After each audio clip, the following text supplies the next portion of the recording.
Commissioners, in June, I remember I asked Bruce Anderson, the chair of bylaw committee, to review and update the bylaws. It's been several years since our last update, and Bruce, Clarence, Eston served on the committee. Thank you for serving.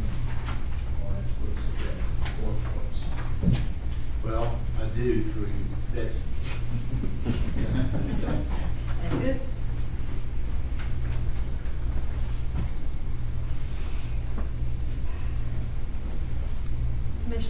Commissioners, the committee met in June, like Commissioner Anderson said, or Robinson said, and the changes that they came up with were mostly administrative in nature, and the clarifications that came out of those were procedural and overall just basic housekeeping. The clarifications were made to the roles and responsibilities of the board, its committees, its officers, and also to the president and CEO. References were also added to the bylaws to incorporate changes that were significantly impacted the board through state legislation, and also board actions that have come up over the last 12 years since the bylaws were last revised were also added to the revisions that will be proposed in September's meeting. And I will back up to say that today you're hearing the committee's recommendations, but in the September meeting, you'll consider it under official action to incorporate the changes. In the next 3 slides, I'm going to go over the significant changes that were made. Each bullet represents one of those significant changes. And if you have any questions throughout, please don't hesitate to ask. You also have a clean set of proposed revisions in your packets if you need to reference those at any time. The first change defines the time and location of regularly scheduled board meetings. That is a simple change just to align us with the charter requirement that the time and location be added. The next change modernizes the notice requirements for special called meetings. Basically, the change allows for us to notify commissioners when a special called meeting is required by an electronic means. Currently, the bylaws require us to come to your doorstep and let you know in person. So the electronic means is hopefully an efficient, a change will provide some efficiency. The next change allows for the chair's term limit of 3 consecutive one-year terms to be extended in the case of an unusual circumstance where continuity in the board's role would actually be in the best interest of KUB.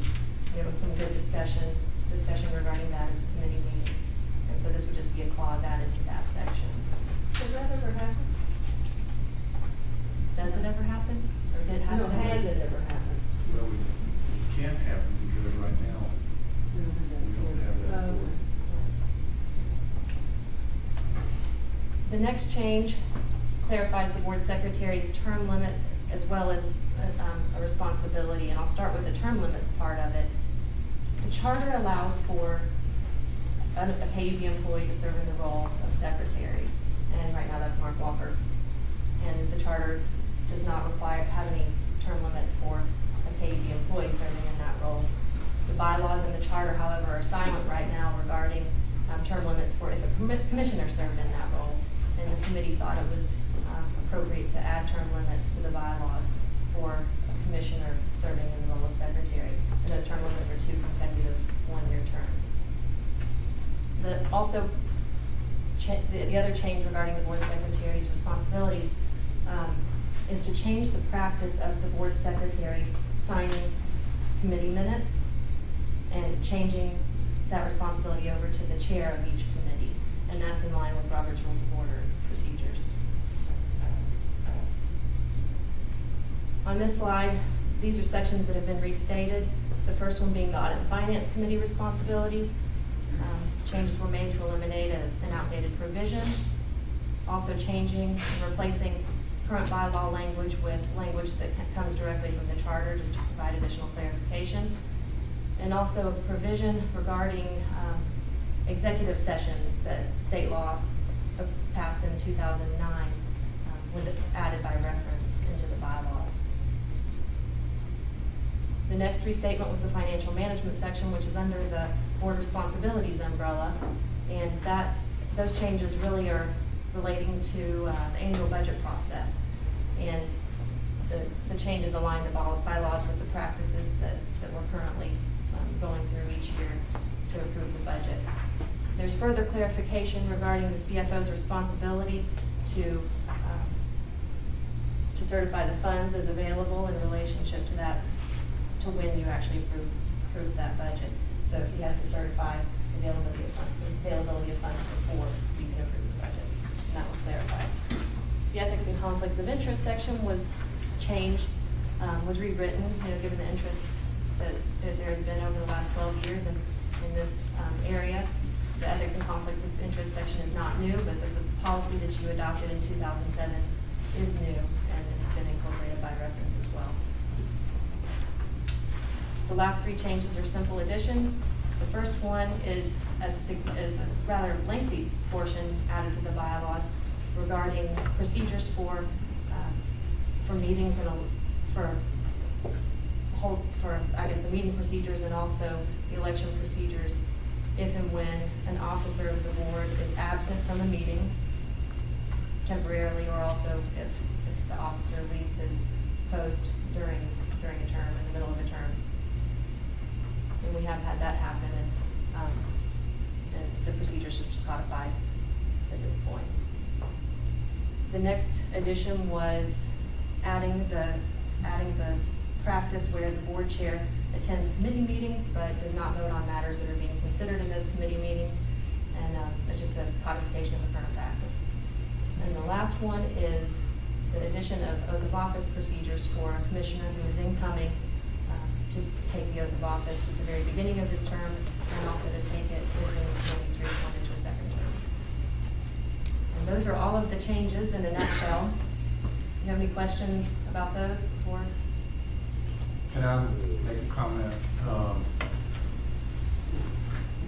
We looked at these. These are, a lot of these are simply sort of housekeeping things to bring our bylaws into the 21st century. Literally, we haven't, well, we decided this the last time.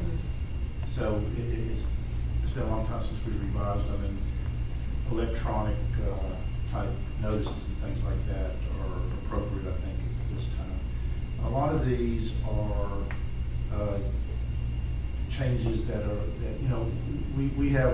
we're a lot more technical than a lot of corporate entities, and our bylaws have to reflect certain things. And Mr. Coley's looked at these, and staff's looked at these, and got us in line with whatever requirements we have under state law or under our charter, that sort of thing.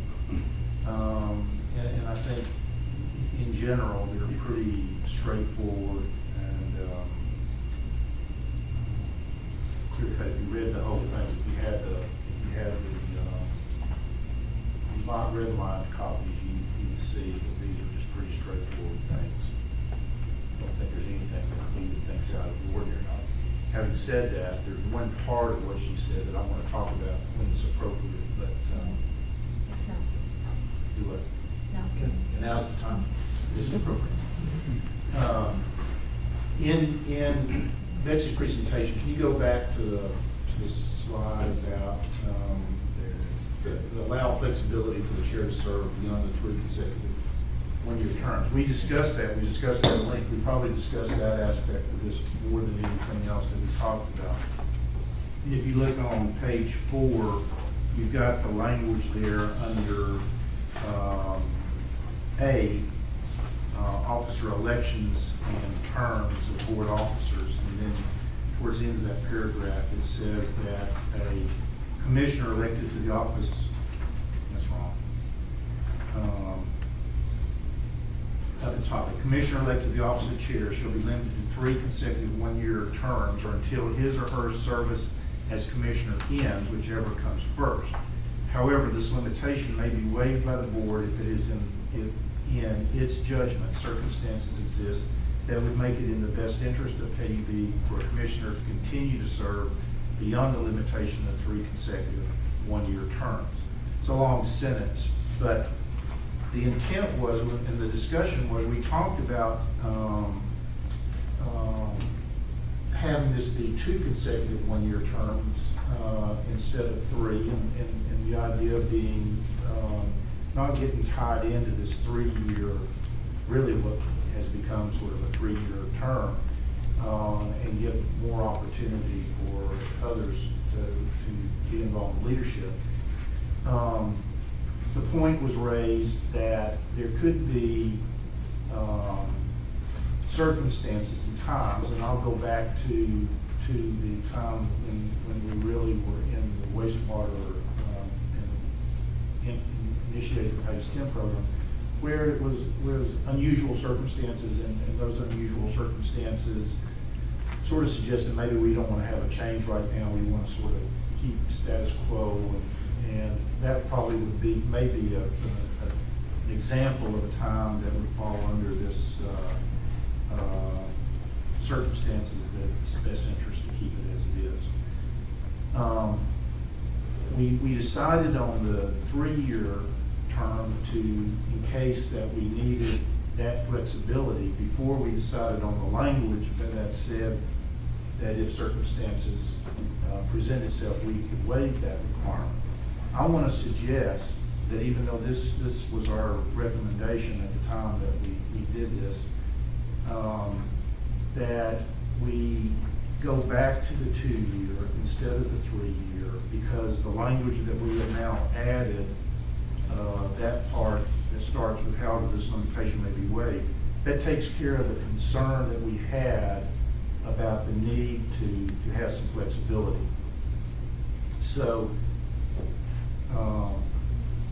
whoever our parliamentarian is, if this is appropriate, I want to move to amend the, well, we haven't even, I guess we need a motion. Well, let me ask, this is gonna come up, and. No, we're not going to do that. This is gonna come up for a vote next meeting. I'm sorry.